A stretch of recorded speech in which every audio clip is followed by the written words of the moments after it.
من حق المشاهد انه يتجاوب له على اسئله كتيره ممكن تكون بتدور في ذهنه. ليه بنعمل حلقه عن شخص توفي الى رحمه الله من عشرات السنوات؟ ليه متحملين عبء انه نجمع سواء صور او معلومات او حتى شهود يتكلموا عنه بعد كل الفتره الطويله دي؟ ليه ما سمعناش كتير عن المشير احمد اسماعيل مع انه جزء مهم من تاريخ هذا الوطن؟ يعني احنا بنعمل كل ده زي ما قلت في بدايه الحلقه جزء من رد الدين. المشير احمد اسماعيل وبعد انتصار اكتوبر داهمه المرض بشده وتوفي بعدها بعام. مات سنه 74. مش عايز اقول لم يهنأ بانتصاره لانه هو هناؤه الحقيقي كان العبور وتحقق الهدف واستعاده الكرامه. إنما هقول إنه لم يكن أمامه الفرصة والسنوات ليتحدث عن نفسه، وللأسف ما كانش فيه كتير ليحدثوا عنه ويذكروا الناس به ويعرفوهم بقيمة إنجازه. رحل وخفتت ذكراه. ده جزء مهم من الدين. الجزء الثاني هو إنه حتى ولو لم يكن موجود معنا، حتى لو ما كانش سمعنا دلوقتي، فروحه وأرواح شهداء هذا الوطن بالتأكيد تحلق وترفرف وتنظر إلى أجيال تأتي بعدها وتختبرها. هل هي أجيال تقدر قيمة الجميل أم أجيال بائسة لا تعرف من صاحب الفضل عليه؟ عشان ده وعشان حاجات كتيرة جدا نتكلم عن المشير أحمد إسماعيل. معانا أولا نجل المشير سعادة السفير محمد إسماعيل. أهلا بحضرتك سعادة السفير. أهلا فندم. معانا كمان دكتورة نرمين إسماعيل بنت المشير أحمد إسماعيل. أهلا بحضرتك. أهلا وسهلا. معانا الكاتب والمؤرخ محمد الجوادي. أهلا بحضرتك. كل سنة وانتم طيبين. صح. يقدر يواجه أي حد. طيب دكتور محمد الجوادي، ليه قد أكون مخطئة يعني إنه في أجيال كتيرة جت بعد كده ما سمعتش عن المشير أحمد إسماعيل؟ يعني في النهاية نحن نعرف رؤسائنا اللي شاركوا في حرب أكتوبر وكانوا حقا أبطالا بها، إنما وجودهم ملء السمع والبصر خلانا نحفظ أسمائهم كأبطال لهذا الانتصار. كمان حافظين اسم مثلا المشير الجمصي يعني اللي جه بعد وفاة المشير أحمد إسماعيل. ليه ما سمعناش عنه كتير؟ هو سؤال صعب وسهل في نفس الوقت، لأنه طبيعة الشخصية.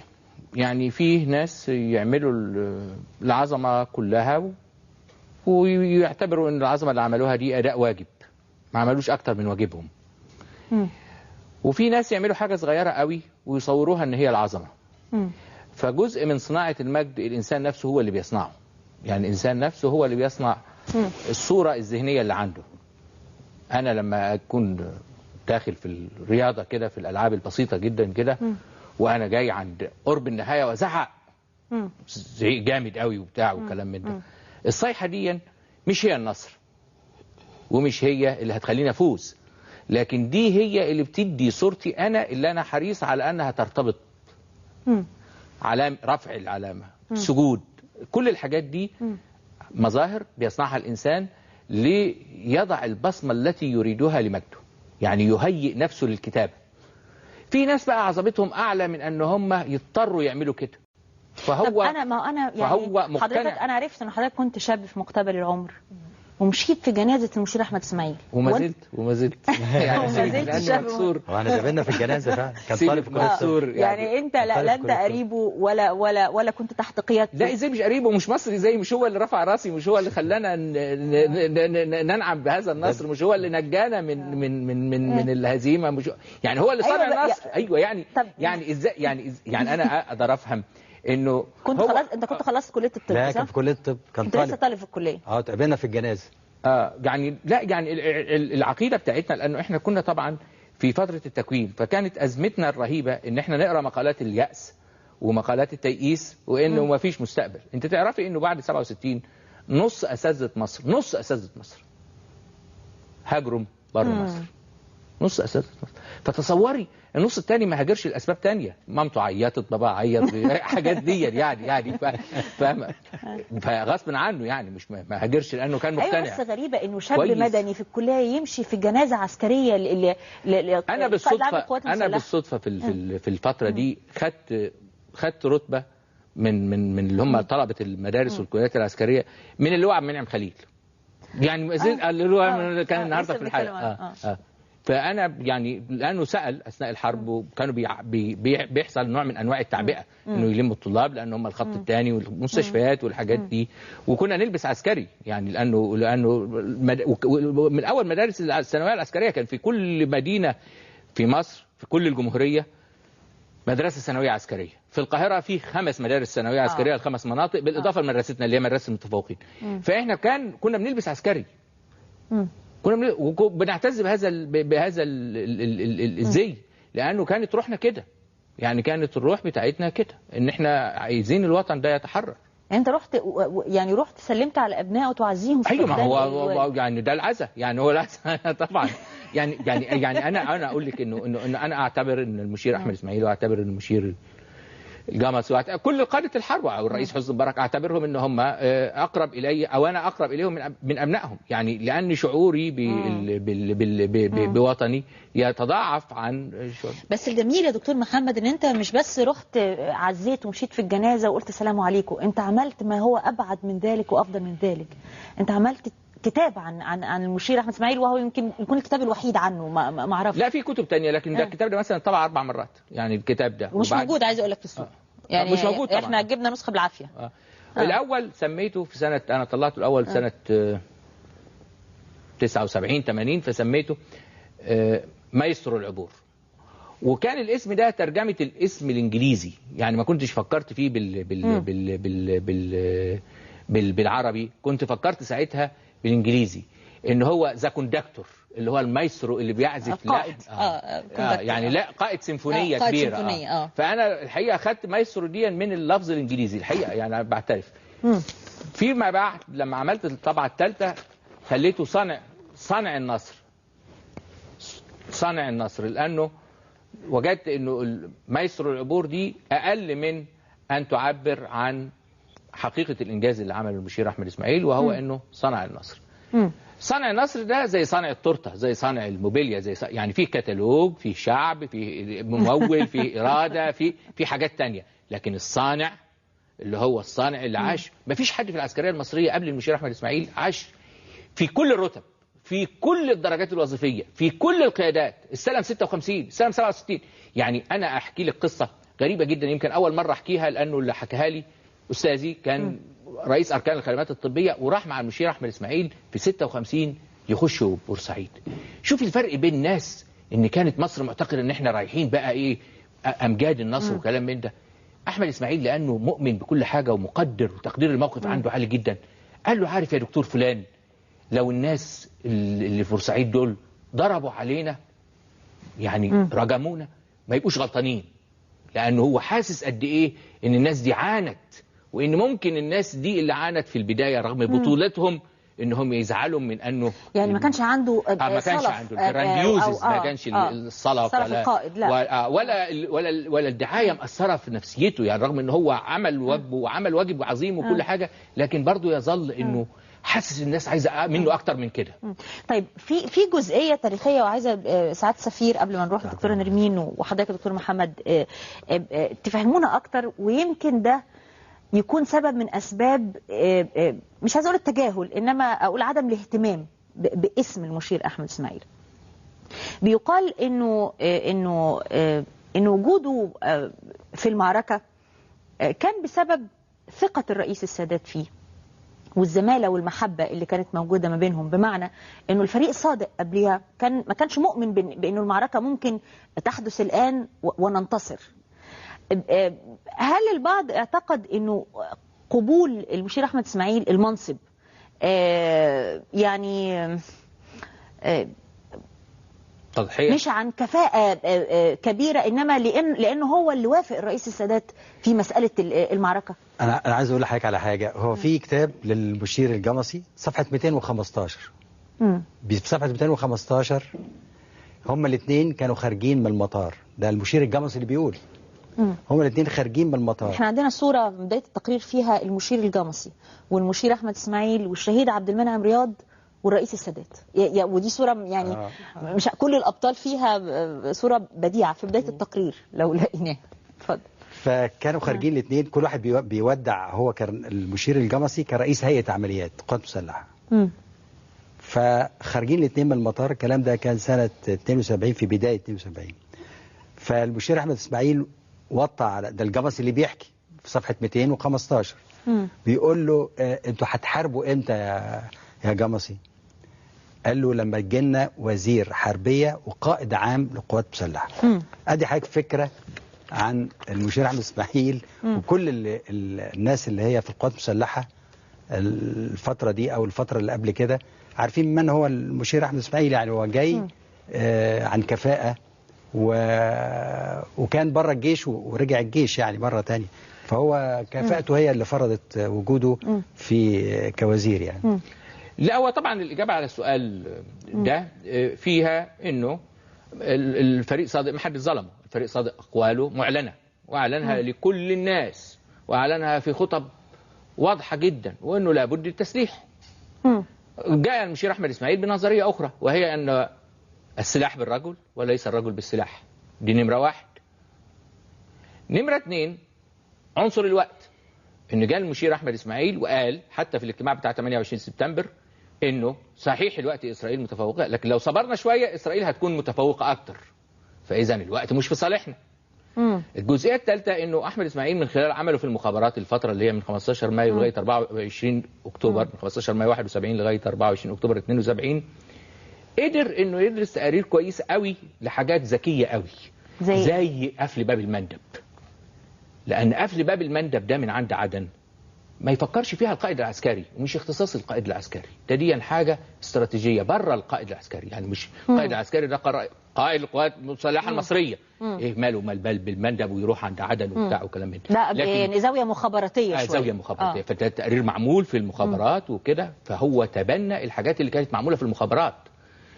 فمين يعمل دي إلا إذا كان واحد مر بدي ودي، إنه يبقى. رابعا وهو الأهم، إنه الثرثرة دي بتضيع الشغل. فقال من أول يوم إن للقوات المسلحة واجبا واحدا فقط، هو أن تؤمر بالقتال فتقاتل، مش أن تقاتل، أن تؤمر بالقتال. يعني الأمر مش هو. ولذلك الحوار اللي داره بينه بالفريق سعد الشاذلي، واللي رواه الفريق سعد الشاذلي مش المشير أحمد إسماعيل، وهو بيصمم على الأمر الاستراتيجي إنه يقول له بالإمكانات المتاحة، يعني ما تستناش إمكانات تانية، في الحدود المتاحة، في كل حاجة لازم تبقى متحددة في ورقة، مش عشان يأمن نفسه. ده كان عن قناعة إنه يقدر يحقق النصر بالمعاملات اللي معاه دي، بالمعاملات ولا عن قناعة فكرة إنه العسكري زي ما هو قال كده يؤمر فيطيع؟ أيوة، ولا الاثنين مع بعض؟ لا، ده مش بس يؤمر فيطيع. دقيقة واحدة يا سعادة السفير. مش إنه يؤمر ده هو ده واجبه بس، مش انه يؤمر فيطيع ويعمل حاجات تانية بالمرة. يعني يقول له ما انا سمعت كلامك يا باشا وعمل حاجة تانية. لا، هو ملوش شغل غير انه يؤمر فيقاتل، مش يؤمر فيطيع. لا، يؤمر ويضع الاستراتيجية ويقاتل، مش فيطيع. فيقاتل يعني مش يطيع في حاجة تانية. ولذلك يعني شوفي التعبير ودقته. يؤمر فيقاتل، مش يؤمر بحاجة تانية، يعمل حاجة تانية بالمرة، يسقف، يعمل معنوي. لا، يؤمر فيقاتل. إن للقوات المسلحة واجبا واحدا فقط هو أنتم. ولذلك قبل ما يجي المشير أحمد إسماعيل قبلها ب 24 ساعة الرئيس، وده تعبير عبد المنعم خليل اللي حضر الاجتماع في كتابه في قلب المعركة، إن الرئيس أنور السادات عمل الاجتماع في ترابيزة السفرة، مائدة الطعام في بيته في الجيزة. مائدة الطعام يعني بالكتير خلوها تاخد 24 يعني كده الناس كده وبتاع وكلام من.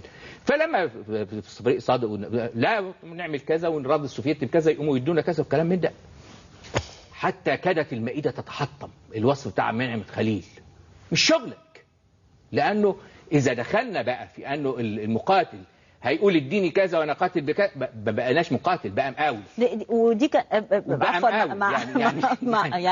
مع كم الاحترام لفكرة المقاتل بعيدا عن أي تشبيه، إنه انه اول برضه حاجه عظيمه جدا. القرار حاسم، القرار حاسم، لازم يبقى في حرب ولازم تبقى حرب منتصره، ما كانش فيها اي مفيش والا كما قال عبد المنعم رياض لانور السادات. عبد المنعم رياض دفعه انور السادات، ففي حفل الدفعه سنه 68 قبل ما يموت عبد المنعم رياض، ابرز واحد في الدفعه في الوقت ده انور السادات، وابرزهم في الجيش هو عبد المنعم رياض. فعبد المنعم رياض قال لانور السادات انه اذا لم نحارب خلال فتره قصيره فإن مش مصر بس اللي هنفقد شرف العسكرية، هنفقد شرف مصر كله ل 100 سنة قدام. ده كلام عبد المنعم رياض، ده ما فيهوش هزار يعني. نعم. يعني ما فيهوش. الشهيد عبد المنعم رياض. طيب الحقيقة في لقطة أسيرة لما عرضناها السنة اللي فاتت كمان. أولا قبل ما أنسى لازم أوجه شكر جزيل جدا لإدارة الشؤون المعنوية بالقوات المسلحة، لأنه هم كان عليهم عبء. أولا أنتجوا فيلم تسجيلي قصير عن المشير أحمد إسماعيل السنة اللي فاتت. الحاجة الثانية أنه مجهودهم في تجميع الصور والمواد الفيلمية للمشير مجهود لا يستطيع أن يحقق به هذه النتائج إلا إدارة الشؤون المعنوية. فهو شكر واجب لهذه الإدارة واهتمامها بذلك البطل. اللقطة بقى الأسيرة وهو بيحيي الشعب التحية العسكرية في مجلس الشعب، المشير أحمد إسماعيل. ولما دورنا لقينا التقرير المفروض كان يقوله عن القوات المسلحة للشعب. طبعا هو تقرير طويل جدا باسم القادة وباسم القوات المسلحة. الحقيقة كل التفاصيل البديهة فيها ان هو بيتكلم على كل سلاح او كل مجموعة عمليات على حدة. يعني بيتكلم بيقول قامت هيئة عمليات القوات المسلحة التي يرأسها اللواء محمد عبد الغني الجمسي بالتخطيط والإعداد والتنسيق في كافة المجالات ويسترسل. كما قامت القوات الجوية بقيادة اللواء حسني مبارك بأداء مهامها كأروع وأقوى ما يكون الأداء، وأني لا أنسى ما قدمه طيارو مصر من تضحيات وجهد حتى بلغ عدد الطلعات اليومية لبعض الطيارين 7 طلعات في اليوم الواحد. ويسترسل وفي تعاون رائع قامت قوات الدفاع الجوي بكذا وكذا وكذا. ويسترسل شهدت سماؤنا نسور مصر كما شهدت بحارنا القوات البحرية. التقرير العظيم اللي بيتكلم فيه على كل الجهات اللي ساهمت في حرب أكتوبر مرجع. وتلته اللحظة السحرية الآسرة عندما لم يحيي فقط رئيس الجمهورية إنما حيا الشعب وأعضاء مجلس الشعب وأبناء الشعب كقائد منتصر لشعب منتصر. ثقتنا في قيادتها التي خططت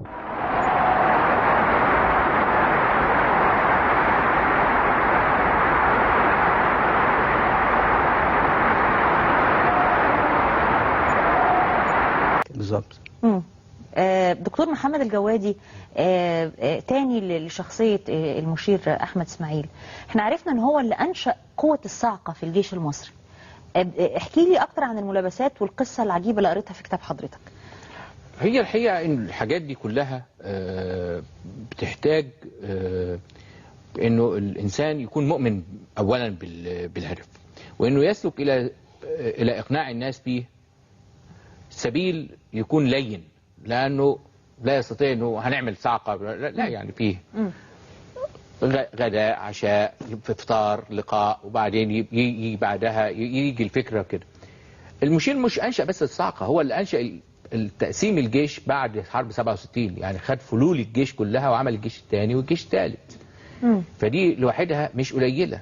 المشير بعد 67 جهد بتاع حرب الاستنزاف الفترة الأولانية دي كلها هو صاحب البطولة الحقيقية فيه، لأنه إزاي يحول فلول راجعة من بعضها، يعني بعضها رجع لأنه إسرائيل رأت أنه أسرهم يكلفها نفقات اللي بنسميها دلوقتي لوجستية كتير، يعني إعاشة وحراسة وبتاع. سيبهم بقى يروحوا عشان يبينوا حتى للناس في عند مصر انهم ازاي اتاثروا وازاي عشان ياثر على الروح المعنويه، انه ياخد ده كله ويحوله الى وحدات والى لا بس قصه انشاء الصاعقه كمان كانت قصه مؤلمه جدا بالنسبه لشخص مدني زي وهو بيقرا الكتاب حضرتك، انه عزم كتير من ولاده الضباط على فطار، عزومه فطار على كوبري فوق ترعه ايه فوق عند سد مش عارفه فين في النيل. أيوة. الحقيقه والكوبري كان على ارتفاع اكتر من 6 متر، وطبعا الضباط جم لابسين اللبس الميري كله، يعني جايين يقابلوا القائد بتاعهم. جم وبدل ما يقدموا الفطار مفيش مانع ان الفطار وبعدين برضه ينطوا الهيئه والرتب والنجوم والنسور. ايوه امر انهم يفتحوا الكوبري. ايوه طبعا. فكان مفيش اي مفر، والضباط ينطوا من الكوبري وهم يا عيني جايين عشان يفطروا مع القائد بتاعهم، ينطوا في المجرى المائي ده. ايوه طبعا. هو واللي كان اداؤه افضل جمعهم، وكانوا هم دول نواة قوة الصاعقة في الجيش المصري. دي بتقول حاجة عن الشخصية، ان هو فكرة التمهيد، يعني يمكن رجل عسكري، يعني عسكري حتى النخاع عسكري. انت عارفه هو دفعة اغسطس 38 اللي هي دفعة الرئيس عبد الناصر. دفعة فبراير 38 هي دفعة الفريق عبد المنعم رياض، ودفعة الرئيس السادات، فيها ناس كتير. سنة 66 لم يكن، يعني على 9/66 اللي هي اخر حركة قبل الحرب 67، لم يكن من دفعة 38 في الخدمة الا المشير احمد اسماعيل. يعني كانت الدفعة كلها خرجت، رؤساء مجالس إدارة، وزراء، سفراء، معاش، أي حاجة تانية. لم يبقى في الجيش من دفعة الرئيس عبد الناصر اللي هو رئيس بقاله 14 سنة، أو زعيم الثورة من سنة 52 ل 66، وهو حبيب إلى قلب أحمد إسماعيل، وأحمد إسماعيل حبيب إلى قلبه، لدرجة أن الرئيس حضر فرح الدكتورة نرمين. يعني بهذه الرؤية. لكن الوحيد اللي فضل في الجيش يخدم رغم علاقته بالقيادة العليا والقيادة الأعلى هو المشير احمد اسماعيل ل 66. بعد ده انه يجي 67 في محاولة لإعادة بناء الجيش وإعادة انه انسان لا يوجد عنده تحيز الى اي تحيز من التحيزات اللي كانت شائعة انت عارفاها في 67. سياسية، تحيزات سياسية، التحيزات السياسية. فرغم ان هو كان ولاءه للجيش والمصر بدون اسماء وبس. فانتهت القضية، انتهت. حتى ما فيش عداوة. يعني الفريق اللي هم الاثنين اللي كانوا اكبر منه، الفريق فوزي والفريق عبد المنعم رياض، كان بينهم وبين المشير عامر نوع من انواع شوية. لا انا عارفه ان هم كانوا هو والفريق عبد المنعم رياض، شهيد عبد المنعم رياض، كانوا اصدقاء. وكانوا بيجمعهم عشاءات عمل. فلما سالت العشاء ممكن يبقى مكون من ايه، يقول لك بعد ده ما يخلص شغل، ده ما يخلص شغل، يقولوا يكلموا بعض تعالوا نتعشى مع بعض. لما سالت مدير مكتب المشير احمد اسماعيل قال لي العشاء كان يبقى زبادي، ياكلوا زبادي ويتبادلوا. وفي الفترة دي كان رئيس العمليات ورياض كان رئيس أركان. عقب استشهاد رياض كان المشير زعلان جدا، فالرئيس عبد الناصر نفسه وجد التأثر على المشير أحمد إسماعيل. قال له جرى إيه يا أحمد؟ واحد بيجرى بيستشهد، واحد محله، ما فيش وقت لهذا الحزن. يعني فطبعا هي معركة طويلة. يعني انت عارفة ان يخوض يبتدي حرب عالمية تانية، ثم حرب فلسطين، ثم 56، ثم 67، ثم الاستنزاف، وفي الطريق طبعا اليمن وما غير اليمن والكونغو، انه يروح الكونغو قائد للقوات المصرية في الكونغو. ده جيل ذهبي، جيل طبعا ذهبي يعني من القوات المسلحة. ما تقدريش تتصوري ان واحد يمر ب7-8 حروب وخدمته فيها اكتر من 30-40% منها دراسة، يعني مش حروب وبس، ودراسة كمان وفداء. ندعو الله سبحانه وتعالى أنه يعني يجزي عنا خير الجزاء، وأن يكثر من أمثاله، وأن يجعل لنا في كل جيل أحمد إسماعيل حتى يتكرر لنا الانتصار. ليس الانتصار في الحرب، وإنما الانتصار في أمور كثيرة جدا نحتاجها في مصر، ليس أقلها التنمية وليس آخرها التقدم والازدهار إن شاء الله. العفو. احنا هنختم بصورة هو طلب يتصورها مع عزوفه عن الإعلام والتصوير وعدم محبته أبدا ان هو يدلي بأي أحاديث صحفية. بس يمكن تكون دي هي الصورة الوحيدة اللي طلب انه يتصورها وهو في القيادة وبالزي الرسمي، ولها حكاية. بعد انتصار أكتوبر أحد العساكر طلب منه صورة للذكرى، فالمشير أحمد إسماعيل طلع صورة من الصور الرسمية واداها له. قال له بس انت مكشر فيها، انا عايز صورة وانت مبتسم ابتسامة النصر. المشير أحمد إسماعيل استدعى أحد الصحفيين وقال له هات لنا مصور كده يصورنا صورة وأنا مبتسم بعد النصر. جه المصور وأخذ الصورة اللي طلعت دي. بعد ما اتحمضت وشافها المشير قال له ياه لو كانت الابتسامة أكبر شوية، معلش نبقى نتصور مرة تانية. الزمن ما أمهلوش إن هو يبتسم ابتسامة أعرض ويتصور صورة تانية، إنما اللي ما يعرفوش وهو بين يدي الحق إن الابتسامة الأكبر اترسمت على وجوه الشعب المصري. تحية كبيرة جدا للمشير أحمد إسماعيل وكل شخص قائد أو عسكري أو ضابط شارك في هذه الحرب المجيدة.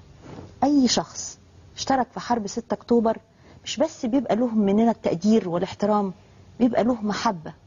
أعتقد إنه ما فيش أي شخصية في مصر ممكن تنازعها المحبة والعواطف. كل سنة وانتم طيبين ومصر بألف خير.